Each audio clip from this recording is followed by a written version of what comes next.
I woke up to gunshots outside of my bedroom window. Get down! Who is this man to you? He is my ex-husband. That's when I realized that I had made a mistake.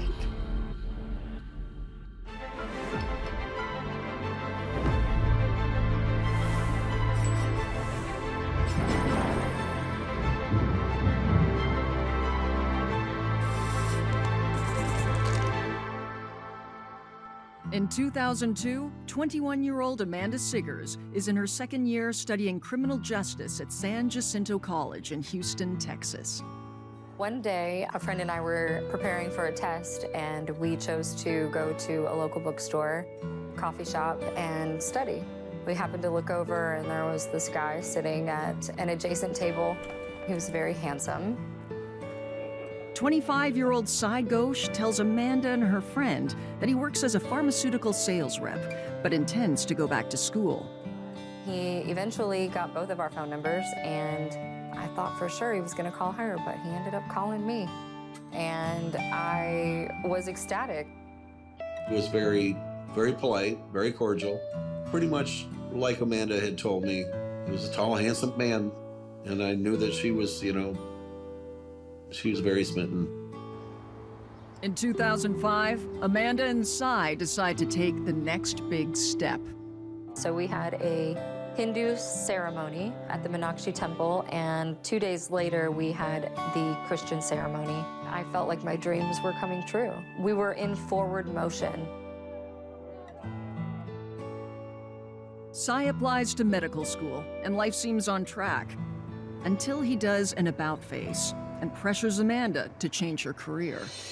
He was very adamant that being a police officer, that was a blue-collar job. It wasn't acceptable to him or his family, and he made it very clear that it was not where he saw his life going. I caved in because I felt like he knew better than I did. He was 5 years older than me, and he had a plan. Sai chooses a podiatry school in Des Moines, Iowa, and Amanda gets accepted into a nearby nursing school. But Amanda doesn't adapt well to her new field of study. Well, I was in a clinical setting one day, and I ended up passing out. And that's when my professor pulled me to the side and said, you know, you may want to rethink your career choice. Amanda decides to withdraw from the program. When I told Sai, he didn't react well. He made it very clear that he was embarrassed by my decision. I stood my ground, that I wanted to do something else. And ultimately, he had called me white trash and wished that I was dead. He definitely made me feel devalued. I felt alone, I felt isolated. I missed my family. And then, a call from out of the blue brings family directly into Amanda's life in an unexpected way. Amber was my half-sister, and as she got older, she became dependent on drugs. We went our separate ways. While struggling with addiction, 21-year-old Amber gives birth to a baby girl, Kelsey. When Kelsey is a few months old, Amber is ordered by a Michigan judge to enter rehab for 90 days. And I received a phone call from CPS asking me if I would be interested in doing a temporary foster placement for my niece. It was a no-brainer for me, but I wanted to make sure it was okay with Sai to bring her into the home, and he agreed. Amber didn't finish her rehabilitation, so the court awarded Amanda to keep taking care of Kelsey. Even though he never said it, I think Sai felt like he had made a mistake. I was doing the laundry one day, and the baby was crying. I walked around the corner, and he was shaking her violently. I was shocked. I couldn't believe that he was doing what he was doing to such a tiny, fragile little baby. I was just blown away. And it was in that moment that I knew I had to leave. We were divorced in December of 2008. I felt like it was the worst thing that had ever happened to me, but probably the best thing that could have ever happened to me at the same time. In early 2011, 2.5 years after her divorce, Amanda moves to a new home in a new neighborhood and doesn't share her address with Cy. It's a new beginning. I was encouraged by my friends to get out there, so I put my profile up on an online dating site, and I met Wayne. Wayne Harris works in the motorsports industry, and like Amanda, is divorced with one child, a boy named Nick. So I met up with him, and he thought he was an attractive man, and our conversations just flowed so well. I just knew right away.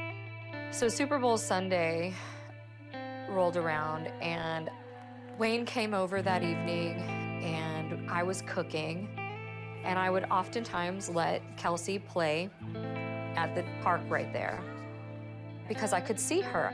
So Kelsey's playing, and I get a knock at the door, and it's the police officer that lives on site. He had received a call from a concerned person letting them know that I let my child play outside unattended.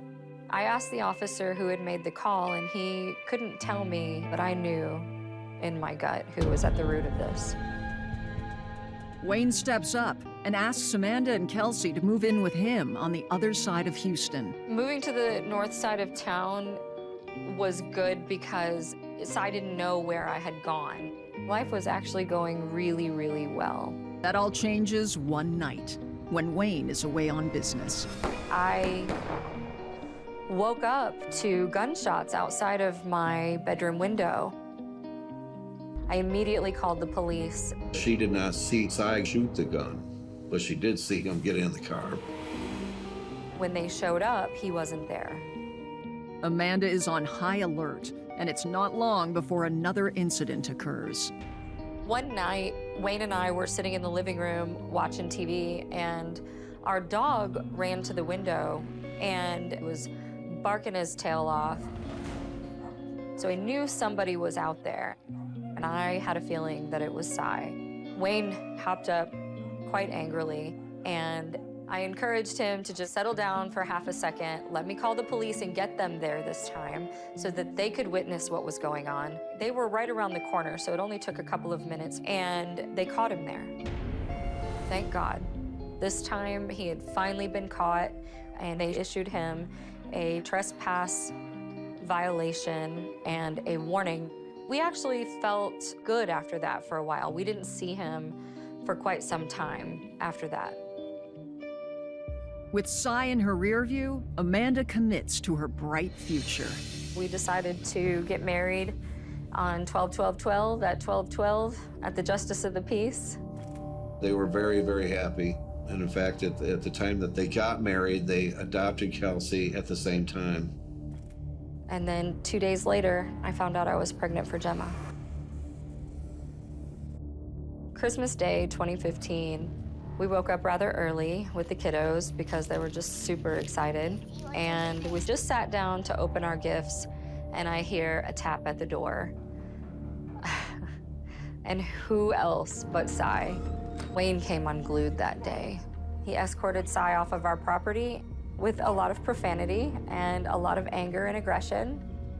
Wayne owns a gun and suggests Amanda buy one too.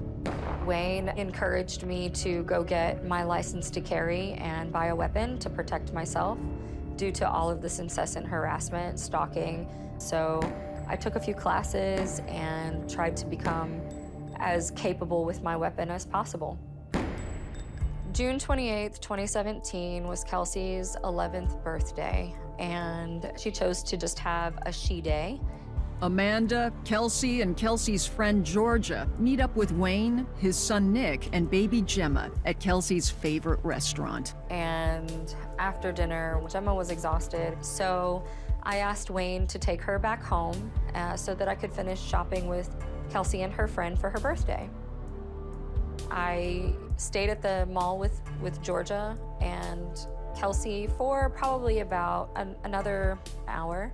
And as I was rounding the corner of my street, I saw Sai on his hands and knees at my front door with Wayne pointing a gun at him. I knew immediately that I needed to protect my family. I reached into my glove box, I grabbed my gun, and I told the girls to sit down and not to move. I got out of the car, I held the gun in that direction, and I called the police. My name is Amanda Harris. I've been down there many times to tell you guys what's going on. He's been told by the police to stay away multiple, many, hundreds of times. Do you have a weapon right now? My husband and I both have a weapon. Okay, I'm gonna need you to put that weapon up, ma'am. Okay. Okay, you and your husband both. Wayne, he wants you to put your weapon down. Does this other male have a weapon? I have no idea. From inside the car, 11-year-old Kelsey also calls 911. Send him over right now, please. What's going on? My mom's ex-husband, he literally stalks us and he's at our house right now. My parents are yelling at him right now with guns. I'm sorry. I'm just really scared. Okay, take a deep breath for me. I'm getting help for you. Stay on the My dad! I had been shot, but I didn't know it. It was all so surreal. I saw my husband fall to the ground out of the corner of my eye. And as I sat up from the position I was in, I was shot again. And I was laying between the two cars when I saw Sai's feet moving around the car and circle back to me. And when I looked up, he was holding a gun at my head, and he pulled the trigger. But it didn't fire. I had been saved by the grace of God. It didn't fire. And some divine force, picked me up. And I got to my feet and I ran for my life. Sai Ghose gets in a car and flees the scene. And I realized in that moment that I had left Kelsey in the back seat of the car. I ran back out the front door and I was met by a very kind lady. She kindly grabbed me by my arm and she walked me over to his body. And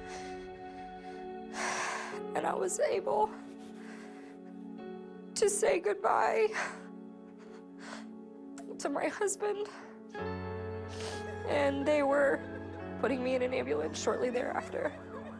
We begin with that breaking news alert out of League City. A man police initially wanted for questioning is now wanted for murder. Police had reason to believe that Sai was going to try to run for the border. And it was a checkpoint in El Paso. They were able to identify that Sai was trying to cross. There wasn't much of a resistance. At that point, even Sai had figured out that this was over and he was going to be taken into custody.